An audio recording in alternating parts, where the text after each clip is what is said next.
They tell you confidence is loud, a firm handshake, a booming laugh, a presence that walks into the room 5 seconds before the body follows. But that's a lie. The most dangerous man in the room isn't the loudest. He's the one sitting in silence, back straight, eyes steady. He doesn't fidget. He doesn't seek attention. He sees everything, and you feel it, even if you don't understand why. He isn't trying to impress anyone, because he doesn't need anything from them. And that's what makes people uneasy. He isn't playing the game. He's already won something deeper. You're about to unlock that kind of strength. In this video, you'll learn how to build confidence that doesn't shake, even in chaos. We'll walk through 3 principles that forge calm under pressure, power without noise, and presence without effort. The third one, it'll change the way you move through the world forever. There was a time I thought confidence came from proof, from collecting achievements, from being seen, liked, applauded. I was wrong. I remember sitting in a crowded bar years ago, everyone laughing too loud, pretending to be more than they were. But in the corner was a man I couldn't stop noticing. Not because he was charming, but because he wasn't trying to be. He just sat there, alone, drink in hand, posture still, like a mountain no storm could move. People watched him, even the ones who didn't realize they were doing it. He said little, smiled even less, but something about him was magnetic. He reminded me of something I had read in Marcus Aurelius. The nearer a man comes to a calm mind, the closer he is to strength. So I began observing that kind of man. The man who doesn't need to speak to be heard. The man who doesn't chase but is followed. And I realized confidence isn't performance, it's presence. Principle 1. Detachment is power. We live in a world addicted to reaction. One insult, we flare up. One failure, we spiral. One delay, and our whole day collapses. But the calm man, he doesn't rush to defend his ego. He doesn't try to win every argument, because he knows something you don't. Control isn't in the world, it's in your response to it. Epictetus wrote, "It's not things that disturb us, but our judgment about things. When you internalize that, everything changes. Someone mocks you. You see their pain before reacting. A deal collapses. You don't panic. You pivot. You're not the puppet of emotion anymore. You're the puppeteer." This kind of detachment doesn't mean apathy. It means you've chosen your own center of gravity, and that makes you immovable. You stop needing the world to behave a certain way. You stop needing people to like you. You stop needing life to be fair. You accept what is and move with precision. Try this. Today, catch one moment where you'd usually react and don't. Pause, observe, respond later, if at all. You'll feel it, a space opening inside you. That space, that's where power lives. And here's the twist. The more you master this, the more people trust you. Not because you're loud, but because you're stable. Because in a storm, we all look for the man who isn't shaking. Principle 2. He who knows himself is untouchable. Most men walk through life wearing masks. They smile when they want to scream. They agree when they want to say no.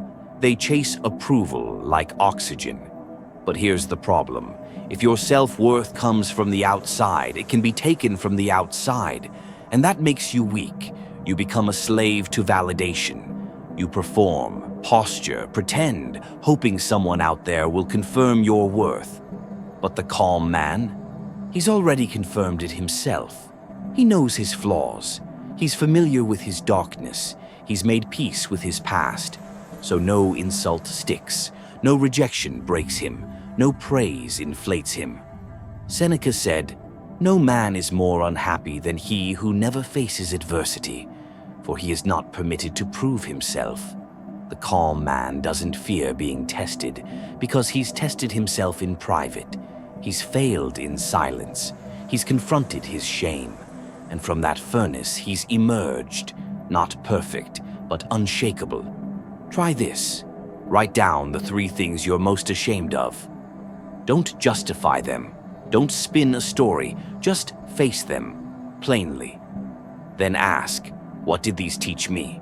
What strength did I gain from surviving them? Do this and watch what happens. Your chest lifts, your voice grounds, your gaze steadies.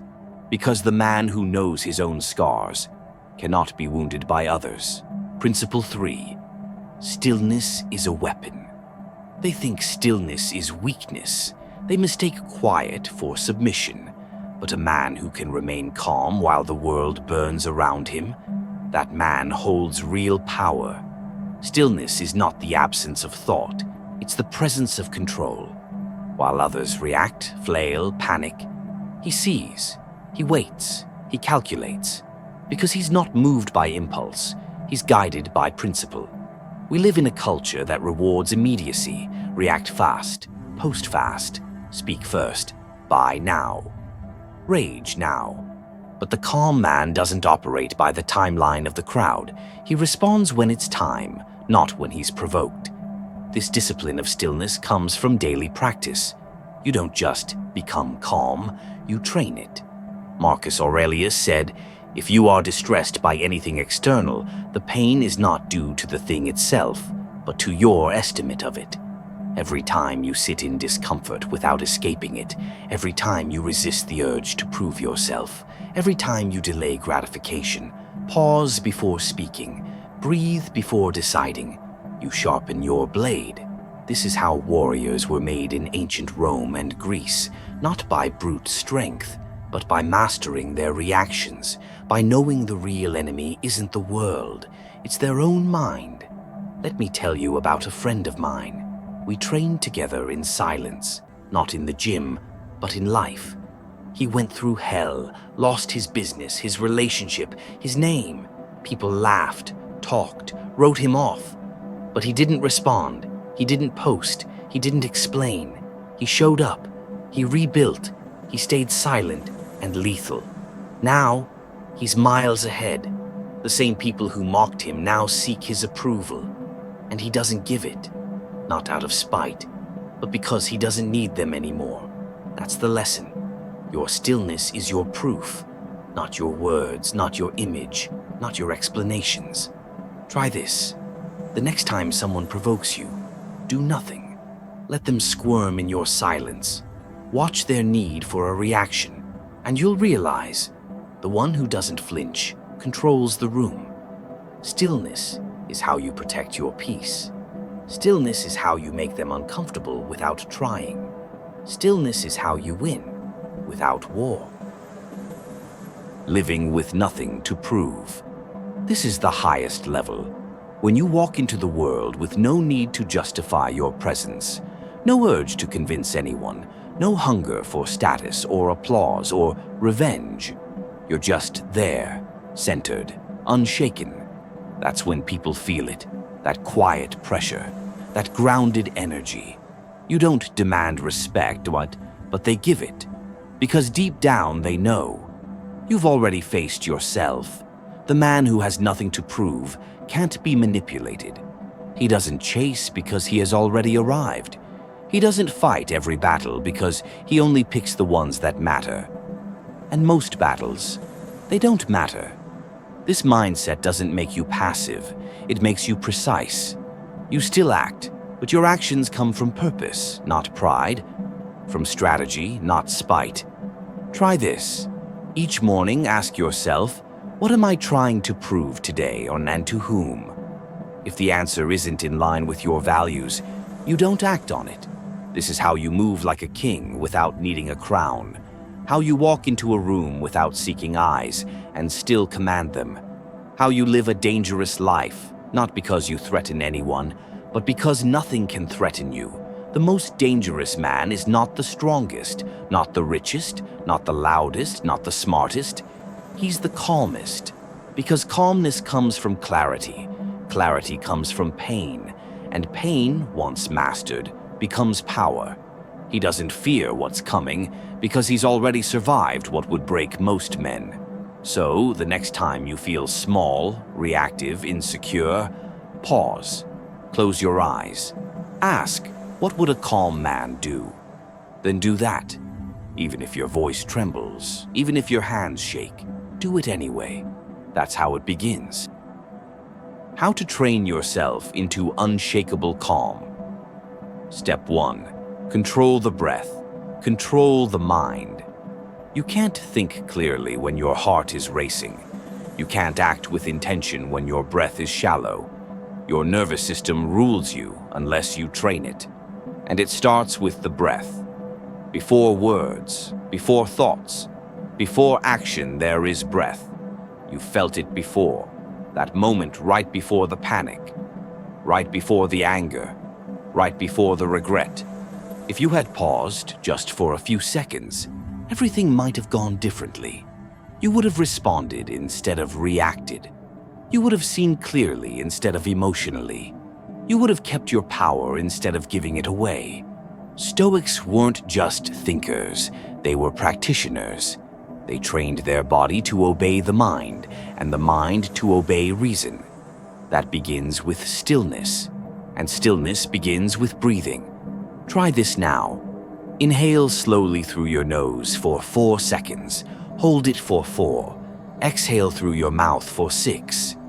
Repeat and feel it, the ground beneath your feet, the clarity in your thoughts, the slowing of time. That's presence. Do this every morning before you speak to the world, before you give it your energy, your reactions, your emotion. Because the calm man doesn't wake up into the noise. He steps into the day like a lion exiting the shadows, deliberate, grounded, dangerous.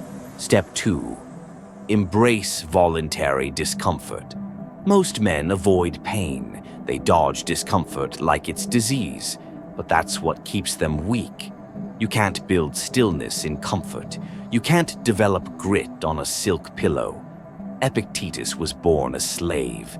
He walked with a limp because his master twisted his leg until it broke. But he rose above it. He taught that pain, when faced properly, reveals truth. And truth, once seen, makes you unshakable. You must seek adversity on your own terms before the world forces it upon you. Wake up earlier than you want. Train harder than you're used to. Say no when your mouth is begging to say yes. Sit in silence when your fingers crave distraction. Every small discipline is a step toward internal freedom. And a man who is free inside cannot be controlled outside. Here's your challenge. Pick one comfort you rely on and give it up for 7 days. No coffee, no social media, no phone after dark, no complaining. Whatever it is, deny yourself. Watch your ego scream, then watch it shrink. Because every time you refuse pleasure, you remind yourself, I'm in charge here. Step 3. Stop explaining yourself. One of the greatest thieves of peace, the compulsion to explain. Why you didn't call, why you changed your mind, why you're doing what you're doing. But the truth is, no one needs your explanation. And the moment you realize that, you'll feel a power most men never touch, because most men still live under invisible chains. The need to be understood, the fear of being judged, the ache to be accepted. But the calm man, he doesn't explain. He simply is. And it drives people insane. Try it. The next time someone questions you, don't justify. Just smile. Hold eye contact. Say, I have my reasons. Let them sit in that silence. Let them wonder. Because the more you explain, the less powerful you seem. The more you defend, the guiltier you look.